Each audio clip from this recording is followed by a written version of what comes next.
मेरे प्यारे विद्यार्थियों, मैं यहाँ पर हिंदी गद्य साहित्य के विकास के अंतर्गत उपन्यास और उनके रचनाकारों के नामों को ट्रिक से याद कराने जा रही हूँ आप लोगों को। आप लोग ट्रिक से याद कर लेंगे तो कभी नहीं भूलेंगे। और कुछ लोग तो ऐसा ट्रिक बताते हैं कि ट्रिक को ही बार बार याद करना पड़ता है, किंतु मैं ऐसा ट्रिक बताऊंगी जिसको बार बार याद नहीं करने की आवश्यकता पड़ेगी, बल्कि एक बार आप लोग वीडियो को लास्ट तक ध्यानपूर्वक सुनेंगे और दोबारा इच्छा हो तो एग्ज़ाम के समय एक बार और सुन लेंगे, या फिर नहीं भी सुनेंगे तो भी आप लोगों को कम से कम 70% तो अभी याद हो जाएगा। और उसके बाद एक बार और दोहरा लेंगे तो पूरा इस तरीके से याद हो जाएगा कि फिर कभी नहीं भूलेगा। आप लोग ट्रिक को ध्यानपूर्वक सुनिए और समझिए। देखिए, आचार्य चतुरसेन शास्त्री। थोड़ा सा स्कैन छोटा हो गया है, इसको आप लोग स्क्रीनशॉट लेकर समझ सकते हैं। स्क्रीन छोटा हो गया क्योंकि मैं आपसे लोगों से बार बार कहती हूँ कि हमारे पास ज़्यादा सुविधा नहीं है। आप लोग हमारे चैनल को सब्सक्राइब करिए, लाइक करिए, शेयर करिए, ताकि आने लोगों तक भी हमारी वीडियो पहुँचे। हमारी वीडियो की रीच ज़्यादा होगी तो हो सकता है जितना मैं मेहनत कर रही हूँ उस हिसाब से मुझे भी थोड़ा बहुत पैसों का फ़ायदा हो और उससे मैं सुविधाएँ लेकर आऊँ और सुविधाओं के साथ आप लोगों को पढ़ाऊँ। अब यहाँ पर देखिए, आचार्य चतुरसेन शास्त्री जी की उपन्यास रचना कौन कौन सी। सबसे पहले उपन्यास रचनाओं के नाम हम लोग पढ़ लेते हैं, फिर इसको ट्रिक से याद करने का प्रयास करते हैं। देखिए, आचार्य चतुरसेन शास्त्री जी की रचना, आचार्य चतुरसेन शास्त्री की उपन्यास रचना। उपन्यास शब्द को आप लोग ध्यान भी रखिएगा, क्योंकि एग्जाम में ऐसे भी पूछ सकता है कि निम्न में से कौन सी रचना उपन्यास है, या फिर कौन सी रचना कहानी है, कौन सी रचना निबंध है, कौन सी रचना आलोचना है। इस प्रकार के क्वेश्चन भी पूछे जा सकते हैं। तो देखिए, आचार्य चतुरसेन शास्त्री की रचना। चतुरसेन शास्त्री को आप लोग याद करिएगा, चतुरसेन शास्त्री। चतुरसेन शास्त्री से आप लोग चतुर शब्द को याद रखिएगा, इमेजिन करके चलिएगा। वैशाली की नगरवधू, वयम रक्षामः, सोमनाथ, आलमगीर, सोना और खून, रक्त की प्यास, अमर अभिलाषा, मंदिर की नर्तकी, नरमेध और अपराजिता। देखिए, इनकी कई सारी रचनाएं हैं। लोग एक रचनाकार के साथ एक ही रचना के नाम, एक रचना के नाम उस रचनाकार के साथ जोड़कर एक ट्रिक बताते हैं, लेकिन मैं एक रचनाकार के साथ उसकी कई रचनाओं को जोड़कर ट्रिक बता रही हूँ। अतः यह आप लोगों के लिए बहुत ज़्यादा लाभदायक है। तो आप लोग हमारे चैनल को सब्सक्राइब करिए, पूरा लास्ट तक वॉच कीजिए और कुछ अपने दोस्तों तक भी शेयर करिए। तो यहाँ पर देखिए मैंने आप लोगों को बताया। देखिए, चतुरसेन शास्त्री में आप लोगों ने चतुर शब्द को पकड़ लिया। और देखिए, वैशाली की नगरवधू। अब इसको कैसे नाम के साथ ही इमेजिन करके ट्रिक को याद करते हुए आप लोग चलेंगे। चतुरसेन शास्त्री जी की रचना आप लोगों ने सुन लिया। देखिए, मैं बार बार इसलिए सुना रही हूँ क्योंकि मेरा उद्देश्य आप लोगों को याद कराना है। पढ़कर कहानी नहीं सुना रही हूँ, कविता नहीं सुना रही हूँ, मैं यहाँ पर आप लोगों को याद करवा रही हूँ। ठीक, तो देखिए, वैशाली की नगरवधू, वयम रक्षामः।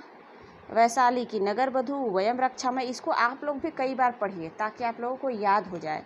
वैशाली की नगरवधू, वयम रक्षामः, सोमनाथ, आलमगीर, सोना और खून, रक्त की प्यास, अमर अभिलाषा, मंदिर की नर्तकी, नरमेध, अपराजिता।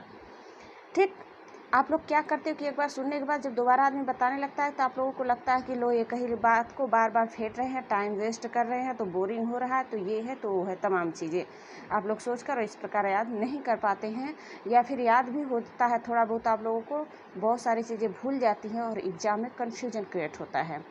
तो आप लोगों को भूलना नहीं है, पूर्ण रूप से ध्यान से सारी बातें सुननी है। देखिए, वैशाली की नगरवधू, वैशाली नगर की बहू होती है। ठीक, वो बहुत चतुर होती है। तो चतुरसेन शास्त्री की रचना वैशाली की नगरवधू। और सोमनाथ, देखिए जैसे ट्रिक बनेगा वैसे मैं बताऊंगी। सोमनाथ मंदिर होता है। सोमनाथ मंदिर का नाम आप लोगों ने सुना होगा, जिसको महमूद गजनवी ने लूटा था। तो सोमनाथ मंदिर की नर्तकी होती है। जो वैशाली की नगरवधू है वह सोमनाथ मंदिर की नर्तकी होती है, और उसकी अमर अभिलाषा क्या होती है कि सोमनाथ मंदिर का दर्शन करे।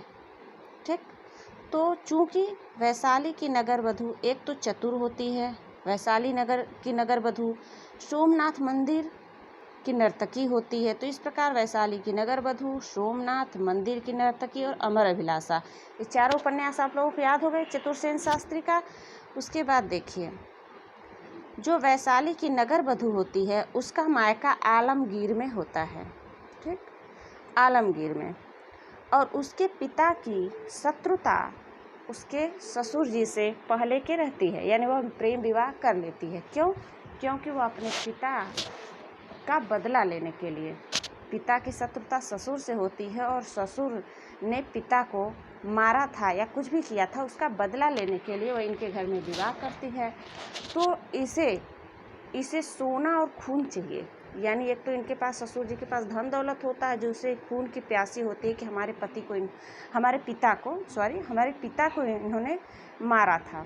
जैसे नहीं आप लोग फिल्मों में देखते होंगे कि जो है ससुर और पिता में दुश्मनी रहती है और लड़के लड़कियां प्रेम विवाह कर लेते हैं, करना चाहते हैं तो कितनी सारी कठिनाइयाँ उनके रास्ते में आती है, विवाह नहीं हो पाता इत्यादि बहुत सारी चीज़ें आप लोग सीरियल या फिल्मों में देखे होंगे। वैसे ही आप लोग कहानी को इमेजिन करके चलिए कि यहाँ जो वैशाली की नगर वधू होती है वह आलमगीर में रहती है, यानी आलमगीर में उसका मायका होता है, और वैशाली की तो बहू ही होती है, वैशाली नगर की आलमगीर की होती है। उसके पिता की उसके ससुर से शत्रुता होती है, उसके ससुर ने उसके पिता की हत्या कर दी थी। और जो वैशाली की नगर वधू है उसकी अमर अभिलाषा होती है सोमनाथ मंदिर का दर्शन करने। उसके बाद उसको क्या चाहिए, वो रक्त की प्यासी होती है, क्योंकि उसके पिता की हत्या हो गई थी भाई, तो रक्त की प्यासी होती है। और यहाँ पर वह विवाह केवल सोना और खून, सोना यानी धन दौलत पाने के लिए और खून करने के लिए आती है। और वो उसका नाम नरमेध होता है।